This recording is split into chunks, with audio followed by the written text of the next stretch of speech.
we don't play any more darts. We play chess.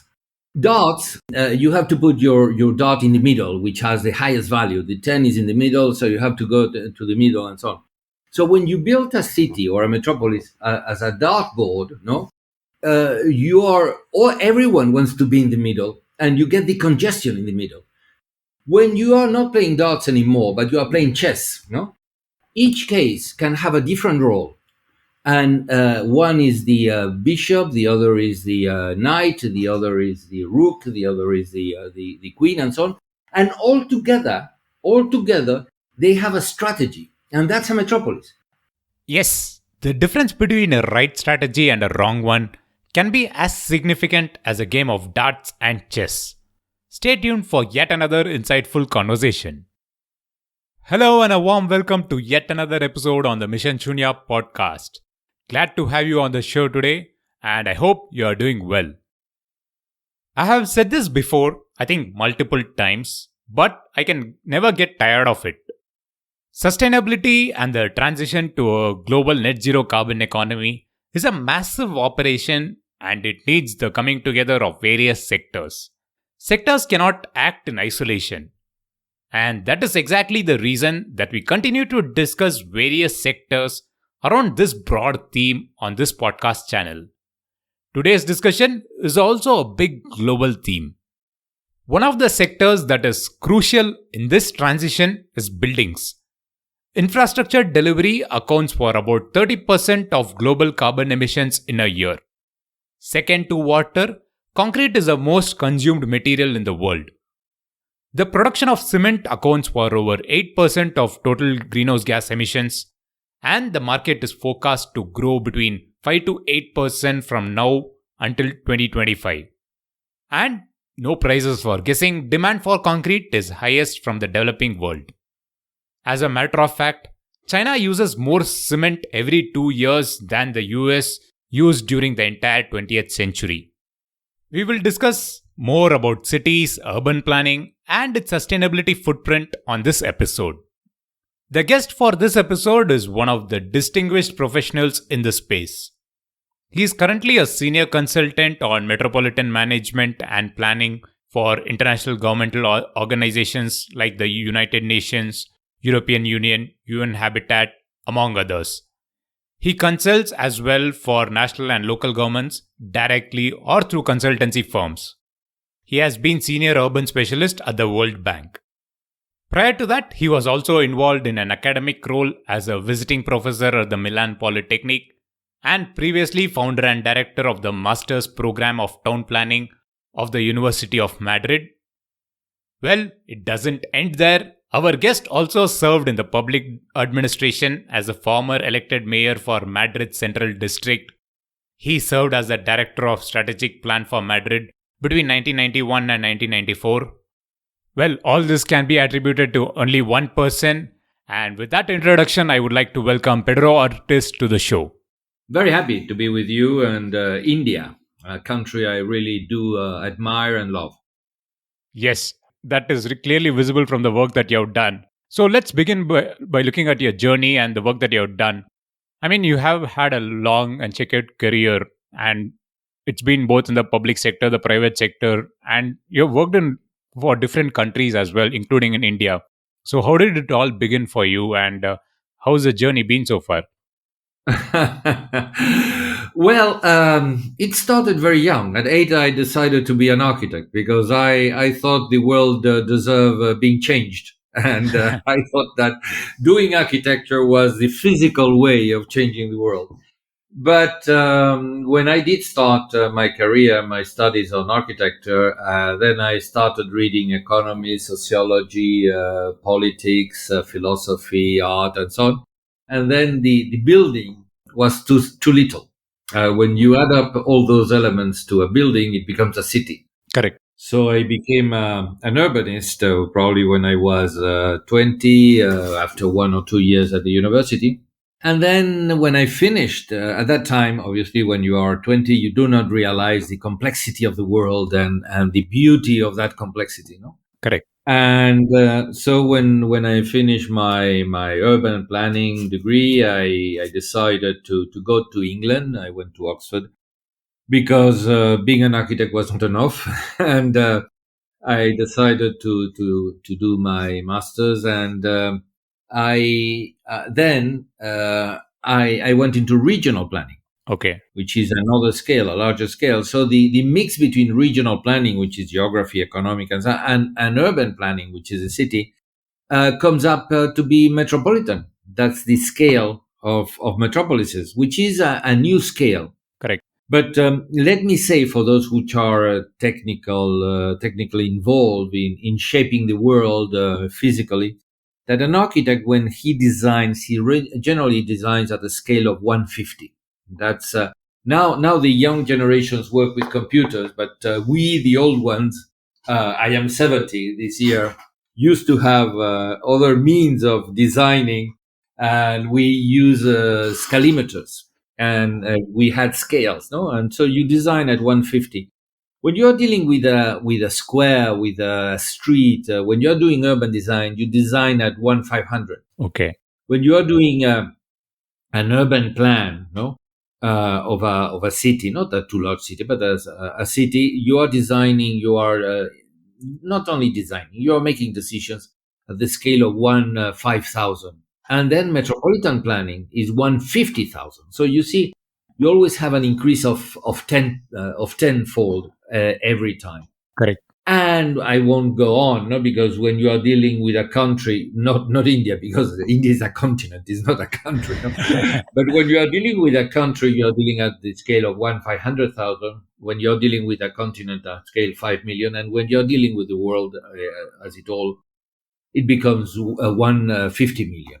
And each scale has a different set of instruments that are required. No, in architecture, you are dealing Correct. with structures, light, materials, and so on, and forms. And when you go into urban planning, you are already dealing with communities and municipalities, and start with politics and so on. And obviously, when you are at the world scale, you are in geopolitics, and you are in macroeconomics, and you are in. But all those scales require a physical approach, no? Correct. And normally, planners get lost at the metropolitan scale and even beyond. No? And so decisions are made by economists, politicians, sociologists, and other type of people. So, as I was talking about my evolution, when I went to England and studied regional planning, I made the blend between urban planning and regional, and metropolitan came about. So I came back to Spain. I was keen on, as I mentioned, changing the world. No, when you are 25, you really have a lot of ideals. No, Exactly. so I went into the public sector. I was not keen on making money, and the private sector is limited in the capacity of implementing these large structures. No, so I went into the public sector. And in the public sector, I had to decide either if I would become a civil servant or a politician. And civil servants generally are under the control of their bosses, which are politicians. And many times those politicians are ignorant and corrupt. So I decided to avoid that kind of situation, and I became myself a politician. So for 16 years, I tried not to be either ignorant or corrupt. And it is very difficult in politics because the pressures, the interests, not only corruption in terms of money and briberies and all that. No, corruption in terms of making decisions that you know are not the correct one, are not the just ones, but you make them because the interests that have put you there required, if you want to stay there, to make that decision, helping the groups, the interests that have fostered your career. And that is terrible. That's absolutely terrible. I call that gray corruption. The black one is when you get a bribery in your bank account in Switzerland. But so I was not a good politician because I did not play that game. And I was able to stay in politics for 16 years because my technical capacities and my social concern approach was well seen by the population and by certain potential electoral benefits. But after 16 years, it was impossible. They could not corrupt me, and I had no room left to real make decisions that should change things, and so I left politics. No, but meanwhile, I was able to do relevant things like the Metropolitan Plan of Madrid with a series of infrastructures. That is one of your landmark projects, right? That's it. Yes, that's it. Because I was in politics and I was able to make that kind of huge decision. Now what I do is I tell the politicians and the civil servants, top ones, what they should do, and they don't do it. They don't do it because they have already in mind their own interests and their own priorities. But as what I say is obvious, is absolutely obvious. At the end, it happens. It might take 4 years if they are intelligent and responsible and they want to implement it. But if not, for instance, in Santiago de Chile, a commuter train, it has taken 20 years, and sooner or later, the suggestions I do are so obvious that they take place. But it depends on the collective intelligence of the metropolis, of the place, that they are able to implement it quickly or take very long time. So yes, Madrid was a place where I was able to change the shape of the metropolis from a circular one, an orbital one, with ring roads and more ring roads that only produce congestion and long jams and so on, to a reticular one, which is something that we have been doing for 3,000 years, no? Since in the Western world, since Hippodamus de Miletus in Greece, but in India, in China, all around the world, the reticula is the basic way you really organize the territory. And the only thing I did is taking that reticula to a larger scale. Instead of working in 10 meters, 100 meters per 100 meters, squares of 100 meters, I work with the squares of, in Madrid, 5 kilometers per 5 kilometers. But those squares have to be adapted to the distance between the different municipalities within a metropolis. And those distances are related to the quality of the land, the agricultural capacity of the land, and the type of society that builds up in an urban nucleus.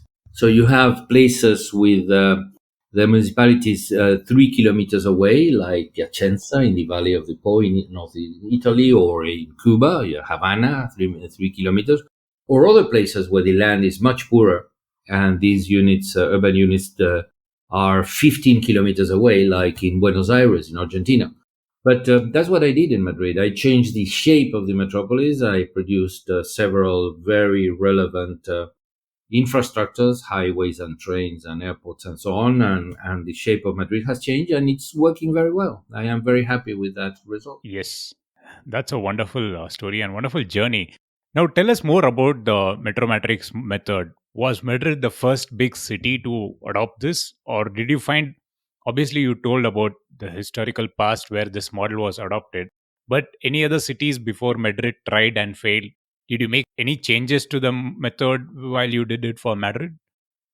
Well, I put the name. Well, someone suggested me the name. I think it's a great name, no Metromatrix. A friend of mine, when I explained the theory and so on, he said, Metromatrix. I say, well, you just name it. No, there are precedents in the world. And for instance, one of them is the New York Plan of 1929. No? Okay. But the issue is that to have such a vision in the great shape of a metropolis in the long term is very difficult for a politician to have it, and is even more difficult for a politician to adopt it, no? Because it's really changing the shape of the metropolis. I was able to, because I was in that political position, and we had a very strong majority, and we were able to introduce those innovations, no? But generally, the Metromatrix is not adopted as a general system. But when I suggest a train, an airport, a port, a park, whatever, within advices I give to governments, in my head is the metro matrix. And the result is this train, this airport, this regional park, this highway. And then I see those projects developed, and within them is the change of the DNA of the metropolis, even if they don't realize that they are changing the DNA, because, for instance, in Mumbai, producing 5 years ago already, and I don't know if it has been finally adopted, but at the beginning it was introduced in the Metropolitan Plan of Mumbai, producing the Navi Mumbai project. I mean, Navi Mumbai now is congested. Correct. They is fully developed, and Mumbai is growing, not at too much of a pace, only 3% per year, but enough to think about the future. Navi Mumbai was introduced in 1947, so now we are already 70 years later, more than that, 72 or 74 years later, and a new vision of the expansion of Mumbai should be undertaken, and so we propose Navi Mumbai, which is a new. And so instead of going circles around Mumbai and then creating the congestion in the center and having to build on the sea, if you build in the seas because you don't know how to manage land, and that's a real problem. So we introduced that, and it was accepted. And by introducing that Navi Mumbai north-south, like Navi Mumbai is actually north-south, you're changing the pattern of the metropolis. So when I suggest these things, within them is a change of DNA, Exactly. And I must say that around the world there are 30 or 37 or 39 big projects. I mentioned before Santiago de Chile, but I could mention 39 that I'm not going to do so for your sake. But there are these kind of 39 big projects that have been adopted or are in the way of being implemented, and really change the shape of the metropolis in the long term within the metro matrix approach. So it's not approving a plan that would be very difficult for politicians. Is more by introducing changes that will change the structure of the metropolis. Let me give you an example. And in that example, if you can you illustrate in terms of this development? Does it save on time, cost, any other benefits like that in comparison to the conventional one? Well, the time and cost is the cost of the infrastructure that you are going to do anyway, Correct. But the thing is that you are doing something which will be sustainable in the long term, instead of getting into dead end, because you are going to do something that will allow you to complement with other synergic projects that altogether produce development. Right. Many times the developing countries or the developing metropolis, they are not developed because they have taken very wrong decisions along the time framework. And so the good decisions are the ones that an investment is not only the benefit of that investment specifically, is the benefit of the synergies it creates with other investments, which has a multiplier effect. So instead of investing $1 and having the returns of the $1, you are investing $1 here and $1 there. Instead of having $2, you will get 3 or 4 or 5. And that is the strategy of development. Not doing things on their own and just thinking about a highway and then nothing else. You have to think about environment. You have to think about transport, housing, productive activities, industries, and so on, and social facilities. And when you do all that together, that you get development. If you only do a hospital here and a road over there, and they are not linked, and they are not, it's going to be a mess. And developing metropolis, most of them, they work like that. They take decisions, sporadic, disjointed, incrementalist, one here, the other there, and at the end, all that does not have the benefit of that development. To give you an image that probably the listeners will understand. Sure. We don't play any more dots. We play chess. Dots, you have to put your dot in the middle, which has the highest value. The 10 is in the middle, so you have to go to the middle and so on. So when you build a city or a metropolis as a dartboard, or everyone wants to be in the middle, and you get the congestion in the middle.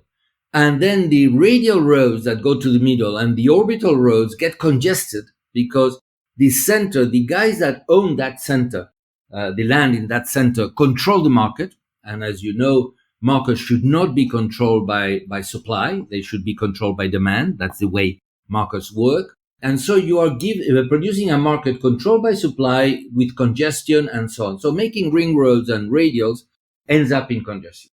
When you are not playing darts anymore, but you are playing chess, no? Each case can have a different role.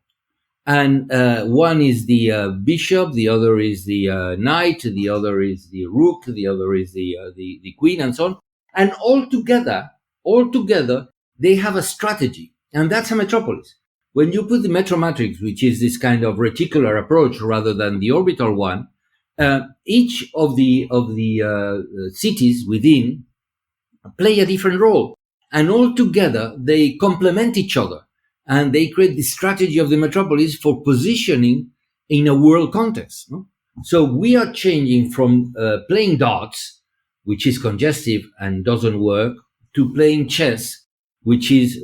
and once you are playing chess, and you know how to play chess, where you put the queen and you put a rook and a bishop, you have won the game because you have put them in the right position.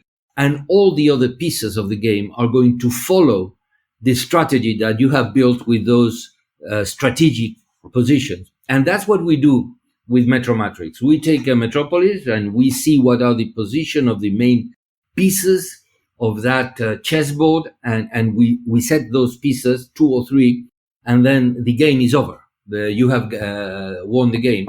And let me say that obviously, like in chess, it's not the king that rules the strategy of the game, it's the queen. Well, and the king, you have to save it, which is the historical area, and you have to protect it and to save it, because if you don't have that historical background, your identity is lost and you don't know where you're going. But the queen, most of the time, is the international airport, which is that positions that metropolis around the world. And let's remember that we have right now 25% of the population of the world, 25% of the population of the world live in cities, metropolis, more than 1 million inhabitants. 25% of the people of the world live in those metropolis. And those metropolis are 500 of them. And those are the metropolis that really rule the world. And you have to look how to position yourself among those 500. What is the role you have to play among those 500 metropolises? And let me say that those 500 metropolis produce 75% of the GDP of the world. So 25% produce 75% of the GDP of the world. That's a wonderful analogy to give in terms of comparisons between what the conventional methods were doing in terms of having the dartboard and the alternate method in comparison, that is a chessboard. So it's a very wonderful analogy, and I'm sure a lot of listeners would have understood the significance or the difference or the value proposition that you bring out of this model. Which brings me to my next question. The entire objective is, of course, having a better model, but it also serves a bigger purpose. You did mention early on in the conversation about sustainability. Building cities and construction takes about 30% of the global emissions. So this method definitely adds more value to the sustainability quotient. So what's your view on how this is being adopted in the other emerging metropolises that you said? Today it's less, but by 2050, I'm sure like nearly 50% of the global population will be in cities. So how are cities or the new soon-to-be metropolises emerging? First, let's not just talk about sustainability. Sustainability is just one part of the objective of the metropolis. Fair. The metropolis genoma, the DNA of the metropolis, are made of 4 components: economic, social, territorial, physical, and institutional. And each of those components has an objective in itself, no? Correct. The economic component, the objective is efficiency. The social component, the objective is equity. The environmental component, the physical one, is sustainability. And the institutional component, which is the one that has to find the balance between those 3 components, which generally are fighting each other, no? Correct. If you do an economic expansion without taking into account the environment, you are killing yourself for the future. if you don't take into account equity, you will end up with a society which will be conflictive, unjust, and it will not work. So all those the three components are fighting each other, and it's the institutional component that has to find the balance, no? Correct. And the objective of the institutional component, governance, is equilibrium. So you see, economy is efficiency, society, social is equity, environment is sustainability. So it's only one part of the whole metropolis, and then institutional is equilibrium. So we have to look for these elements. Metropolis are much more sustainable than spreading those people around in the countryside, because they will destroy the environment. So concentrating people, obviously the result is more difficult to manage, no? But obviously things that work well are more difficult to manage. That's why you are ahead of the others, if you know how to manage those things that work well, no? But if we spread the population around the world, we planners, we know that we cannot allow for the sprawl of cities, no? Because we are killing more and more land around. So we are densifying and concentrating, because that way you can manage the emissions better and the negative effects of one and the other, no? So concentration is good, and that is the way we are trying to manage that, no? Obviously, with the COVID, we had a problem with those densities and so on. But once the COVID is over, we will go on. In Europe, and probably in India as well, in Europe, we have had pandemias every 80 years. Correct. And the process is very easy. At the beginning, the pandemia grows very fast. We even have calculated that the medieval pandemias expanded at 20 kilometers per day. Expands very fast. The very wealthy leave the city and go to the country houses. The less wealthy get into the palaces in the city, but do not meet other people, and they pay the poor to do the dirty jobs, and it's the poor who die. And once after 2 years or 3 years, there has been this horde capacity to react, and then the pandemic goes away, and those cities, after the pandemic is gone, go back exactly to the same position they were before, because cities are made for efficiency, for production, and pandemics are only once every 80 years, no? So people forget about the mind of man, of the human mind, is very good at forgetting what it doesn't want to remember. So once the pandemic is off, people go back to the natural way cities have been developing since. So we have spent so much time discussing how we have to change cities with the COVID pandemic that that's a loss of time. We have to be aware. We have to know how to react. Once we have a pandemic, we were not prepared, but that doesn't mean that we have to change the city. We have to change the way we use the city.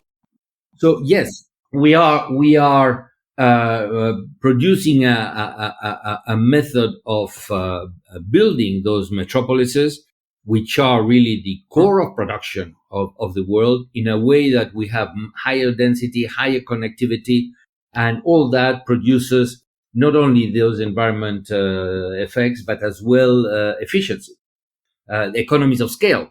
Economies of scale is a principle that we know well in economics, and we apply the same principle, but we change the name. We generally say economies of agglomeration, but its economies of scale are good as well in metropolis. As I mentioned before, 25% of the population of the world live in 500 metropolises, and they produce 75% of the GDP of the world.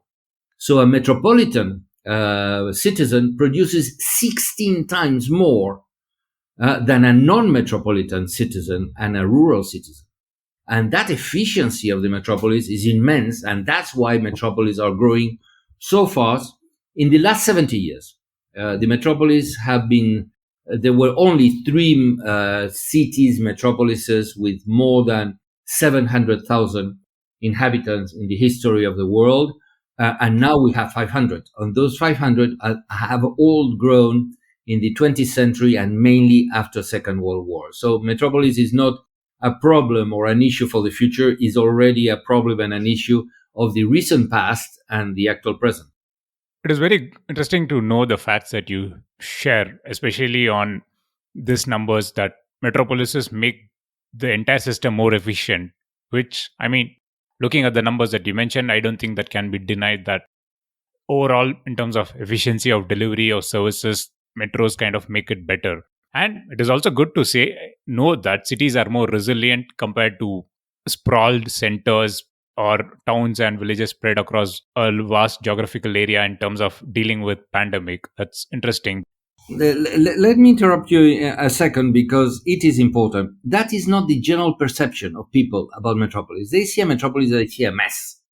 They see traffic problems, they see pollution, they see poverty, they see slums, they see hunger, they see the problems of the metropolis. But that is when you don't know how to manage a metropolis. If you go to Stockholm, you don't see that. And the issue is that we don't have image. I would like to use an image. You know, there is a curve called the curve of Wundt that it was a psychologue of the 19th century German, and he made a curve that works for perception of art and many other things. And the curve, when you increase the use of a space, you increase the efficiency. Obviously, if you put 3 trucks instead of none in a road, you are increasing the efficiency. But there is a moment when you reach the point of congestion. That means that when you put another truck, all the trucks which are actually in the road are going to go slower and are going to be less productive. So the adding of one truck reduces the productivity of all the rest. And then if you go on, at the end, if you put all the trucks in the road is going to be absolutely collapsed, and all the trucks will be in a gridlock jam and will not work. So you reach productivity 0 when you reach that. So you see there is a curve. That means that if you go beyond the limit of congestion, you are not doing it right. And obviously, if you arrive to collapse, you are doing it very wrong. No, I generally say that if you take more than 1 hour to get to your job, change your mayor. Because the good metropolis at work, you take between 30 to 40 minutes to get to your job. If your mayor is not able to get you in 1 hour to your job, he's not managing the metropolis right, so you should change your mayor. No? So when we see the metropolis and we see the mess they are in, is not the fault of the metropolis. It's not because the metropolis is not more efficient. It is more efficient. It is because the people that are managing that metropolis are not able, are not capable, do not know how to manage that metropolis, and the result is that congestion or collapse. Yes, Pedro, that was a good point that you brought out in the conversation, which perfectly leads me to my final question on this topic. You did mention about people's perception of metropolis, and it is fair to a large extent of what you said. That is how generally it is perceived, because everyone, when they go out and see the visible congestion and visible stress that is accompanying that, people just, they don't consider it as a boon and they don't see the efficiency. Now, on a final note, what would you suggest to change this perception of citizens in living in the metropolis as we head to 2050 or 2070 targets of getting to net zero, which again, for that, cities have to play a big part because the resources are to be equally distributed and cities are going to consume a lot of resources. So what is your point on how we can change this perception of people? Well, you raise a very relevant point for the future. No? First, metropolis, people like metropolis. That's why they are moving from rural areas to metropolises. And you vote with your feet, no? So they might have many negative aspects, and we mentioned some. I remember Sartre, the French philosopher, used that you only realize things exist when they don't work, no? When things work well, you open a door, you go through the door. Well, you don't care about the door. It's when the door doesn't open that you really damn the door. No?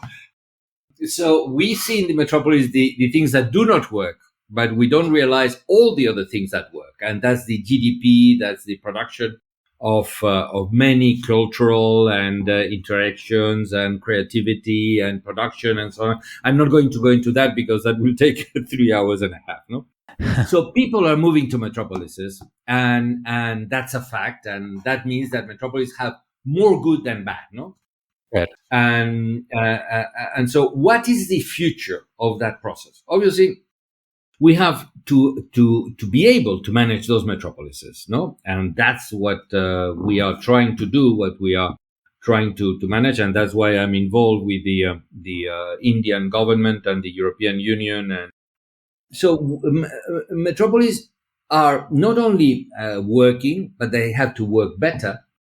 And metropolis need a governance that will allow them to make decisions that will improve those benefits. No, you cannot run a metropolis from central government, and you cannot run a metropolis by adding up the municipalities that are within a metropolis. Remember that a metropolis is a set of urban units, municipalities, that share a daily significant commuting. Is not a conurbation, is not a mass of buildings that go up to the horizon and beyond. No, that is not a metropolis. That is the cancer. That is the metastasis of a metropolis. A metropolis is different sets of cities that link and work together like the pieces of a chessboard. No, and you cannot make that efficient if it's run from central government, or it is the adding up, the disjointed incrementalism of the policies of the different municipalities. So a metropolis needs a government in itself. And in many countries, central governments are very much afraid of those metropolitan governments. Why? Because, for instance, in Manila is 70% of the GDP of the Philippines. Cairo is 66% of the GDP of Egypt. Buenos Aires is 70% of the GDP of Argentina. Do you imagine a president, now Ferdinand Marcos Jr., president of Manila the last 2 or 3 days? Correct. Do you imagine a president that will allow a metropolis to have a governor that will govern 70% of the GDP of its country? No way. The governor next day will ask the president, go home, because you're really the one which is running this country. 70% of the GDP is me, no? So central governments are very much afraid of those metropolis in those kind of cases. As a matter of fact, when they are not afraid, is like in countries that have many metropolises and they share a smaller figure in terms of the absolute value of the GDP of the country. For instance, Germany, Frankfurt is 6% of the GDP of Germany. China, Shanghai is 6% of the GDP of China.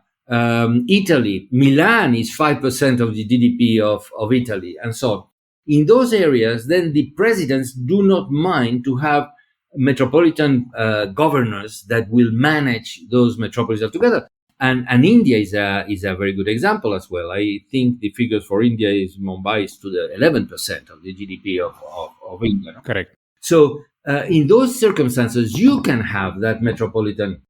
In a situation like India, where you're a federation, that integration of metropolitan policies is not to be done by New Delhi. New Delhi might help, because New Delhi is the one that has the money to make the big investments the metropolis need. But it has to be managed by the local state, Maharashtra state. The chief minister is really the one which is responsible of Mumbai metropolis. You cannot ask the mayor of Mumbai to take care of Thane or all the other cities around the metropolis. So it's really the chief minister, the states, and you have to build up that kind of institutional framework for governance to make India metropolis efficient, and it's the metropolis of India that will position India in the world global role that India deserves. Right. India is going to be one of the three big powers of the world, no? The Western group, China and India. And India deserves to be there, and the ones that are going to put India there are the Indian metropolises. So you really need the Indian metropolis to work, because if the metropolis of a country do not work, the country does not work. And this is really the challenge we have for the future, to give those metropolis the right framework to be efficient, equitable, sustainable, and with a governance equilibrium.